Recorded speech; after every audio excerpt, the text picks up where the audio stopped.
All right, everyone. Um, on to a new angle on wonder. So tonight, I'd like to talk about something that has always astonished me and moved me deeply, which is the capacity for empathy and other related things that have to do with our connectedness with each other. I when I thought about empathy, I thought of a moment that happened years ago when my son was, I don't know, maybe 8 or 9, and we had a whole bunch of boys over to our house. And as they, sometimes do, they started teasing someone. And one of the boys just kind of stepped up and stopped it, before any of the adults did anything.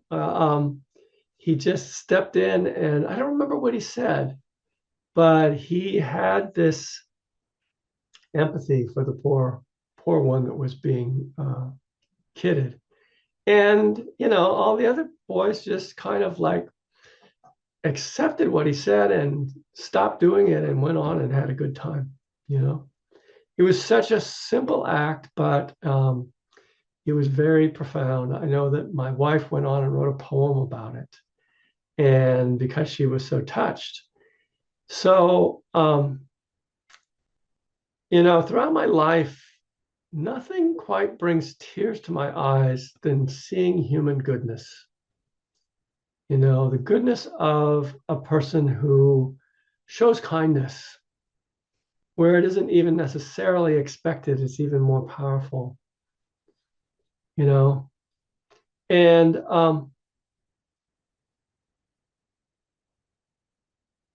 even in the animal world, there's all this cooperation. Oftentimes, the story about the natural world is one of competition, where everybody's out to eat each other, which is true. It's not untrue. But there's this whole other side of the natural world, even without talking about human beings, of cooperation.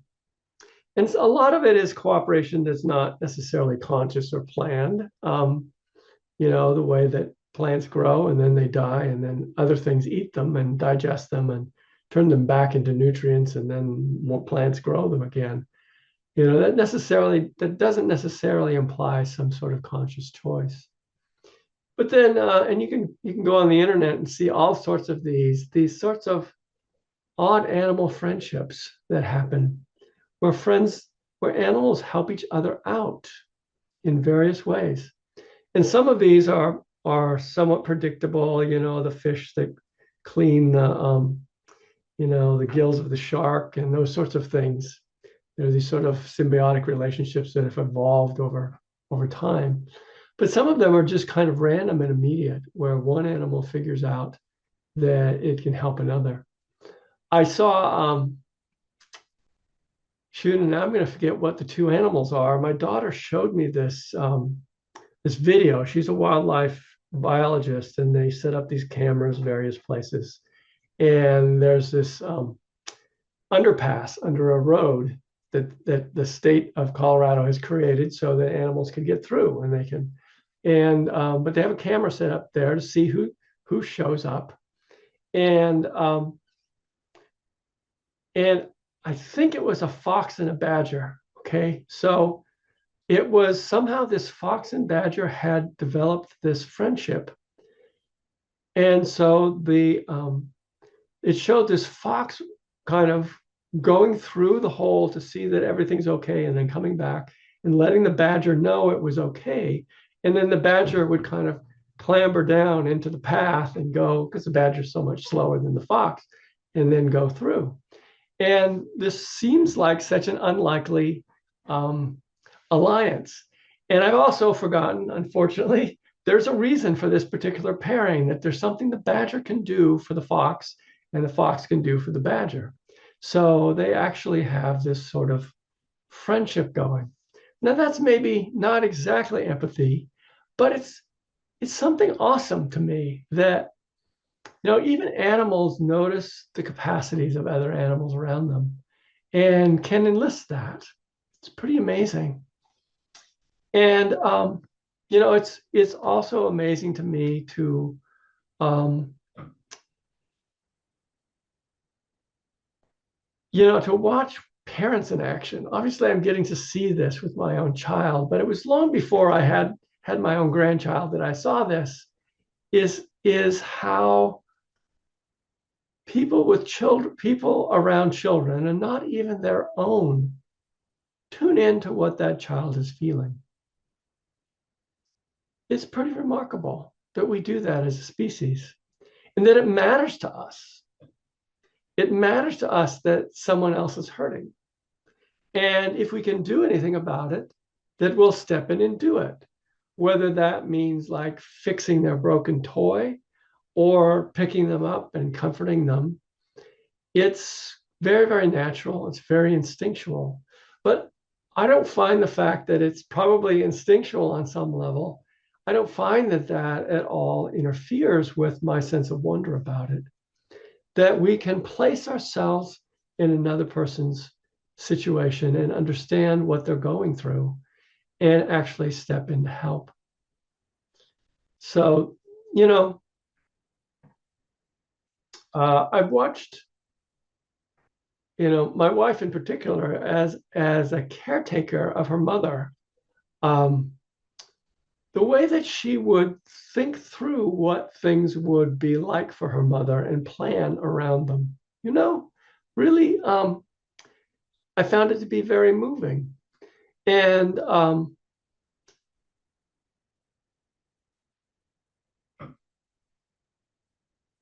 also to be in groups and to notice the conversation, to notice the attunement that people can have to each other and not, some people can feel kind of checked out, that's also a possibility.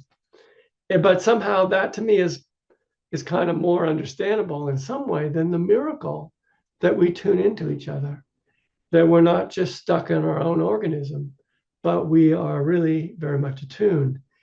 And that almost everything we have as human beings requires cooperation.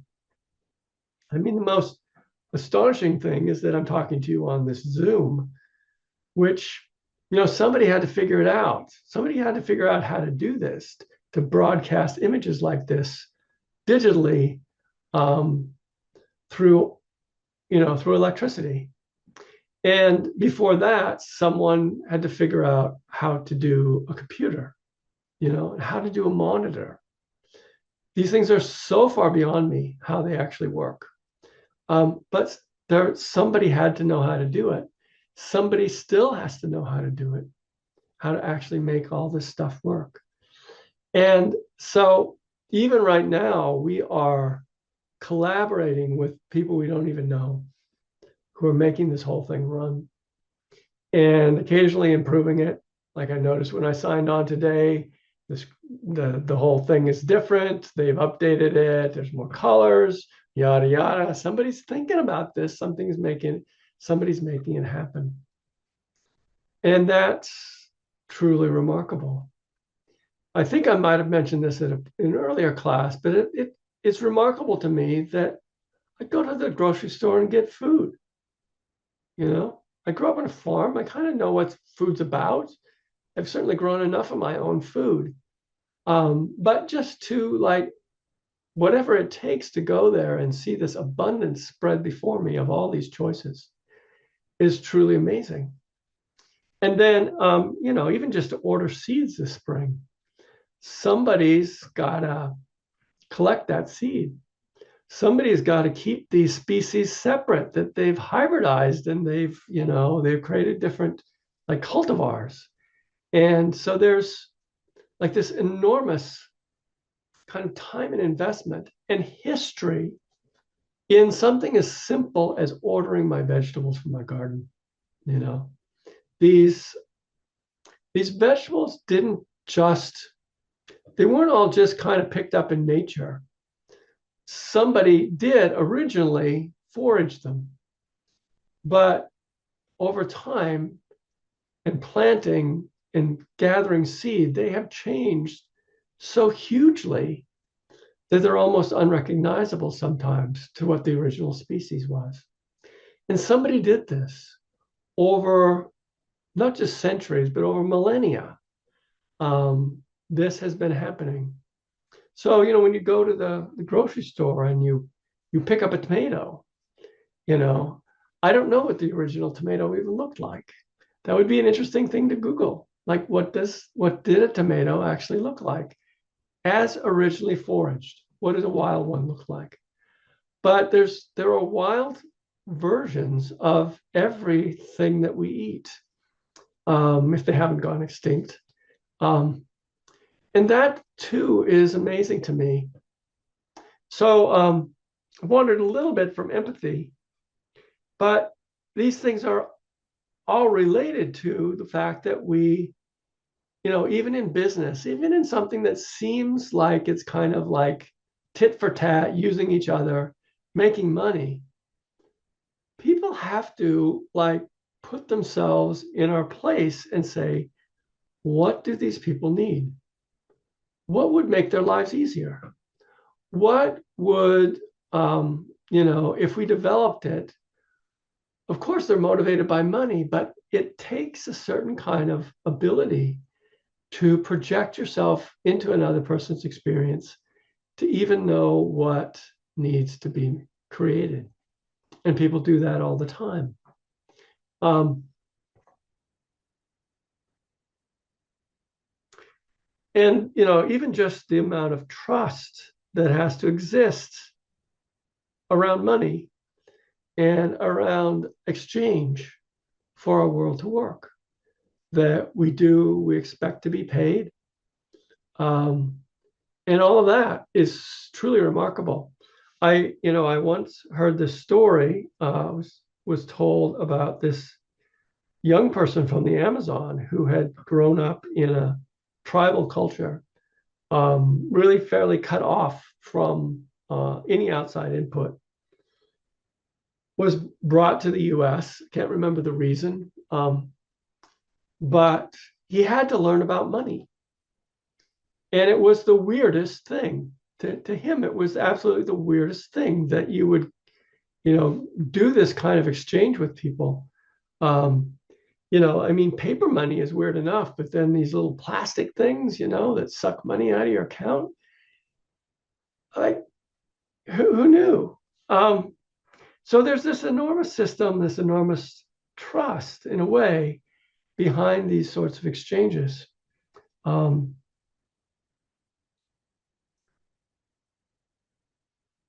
there are these moments when people are willing to risk their lives for others, which is also astonishing because you think, their life is the thing that's most precious to them.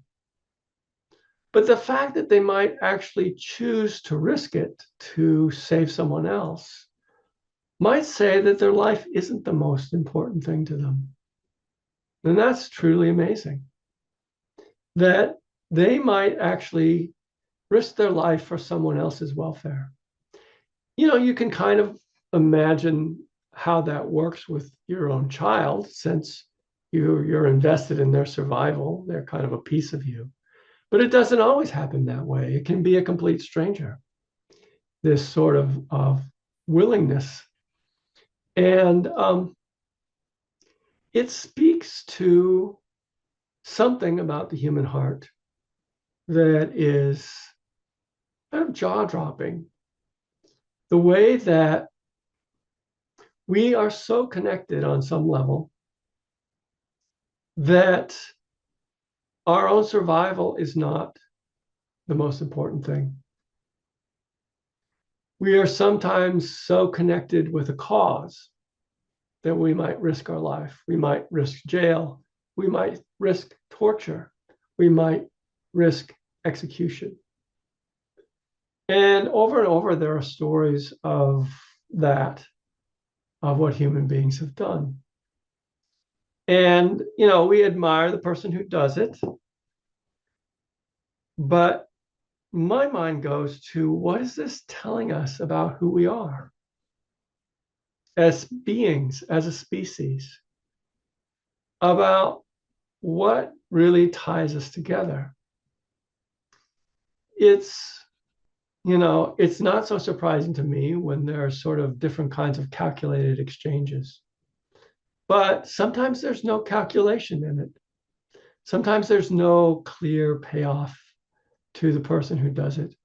It's just their heart has gotten so wide that the welfare of others matters more to them, or the future in some way, that the future might be free of some sort of scourge that has plagued it. Whether that be racism or some kind of domination, some other kind of domination, or injustice of any kind, that people will put themselves in harm's way to further that. I I don't always know what the word God means when people use it, but I'm almost drawn to words like that to describe this level of connectedness that we have when we do that we are spiritual beings, that who and what we are on the level of spirit is hugely important. And part of that level of spirit that I'm talking about is this connectedness to other people. I'm often astonished at the level of connection I still have with my parents who have been dead for as long as they've been dead. How frequently I think of them, how frequently something reminds me of them, or I feel how they would feel about something, or they tell me in my mind and in my heart what they might do in a certain situation.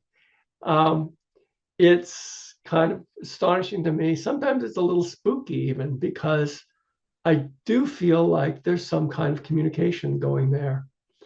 And it makes me wonder, what is the heart? Where do people go when they die? Do they really leave us? My sense sometimes is that they don't. They're right here. They're still communicating. And I find that wondrous. I know that not everyone looks at it that way.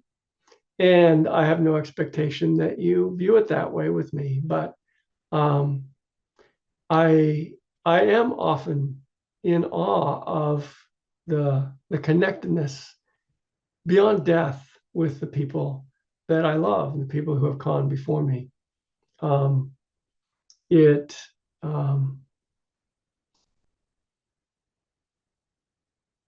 it's not something I take for granted.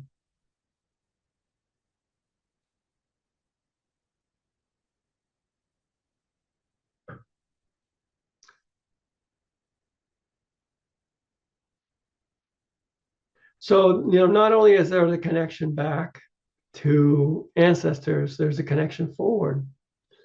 Like what people are willing to do for the next generation. And in some ways, it's understandable when it's your own kin, when it's your own family. But it doesn't always work that way. There are people who dedicate their lives to the next generation, and they're not their own children. Through teaching, through philanthropy, through caretaking of all kinds, there is like something being passed forward to the next generation. So, we can sometimes feel very isolated being in individual bodies. Our individual bodies are vulnerable. They're vulnerable to being crushed by another automobile. They're vulnerable to disease and heart attacks. And we're not always around people. And yet it's the case it's the nature of our minds and hearts is that we're never alone. We are always in the presence of the input of other people as it's come down, for better or worse. And it's not always good, sometimes the input of other people. But it remains a part of us. And even in the isolation of our own homes, even living alone, we still have a consciousness of the world we live in. We still partake in it. So this is kind of the next thing that I thought of to help you in terms of expanding your capacity for wonder, is to look this week at just human connectedness and what you notice about it, and what moves you about it, what brings a sense of awe, because it's not something to simply take for granted. It is truly amazing. Okay, everyone, we're at our time.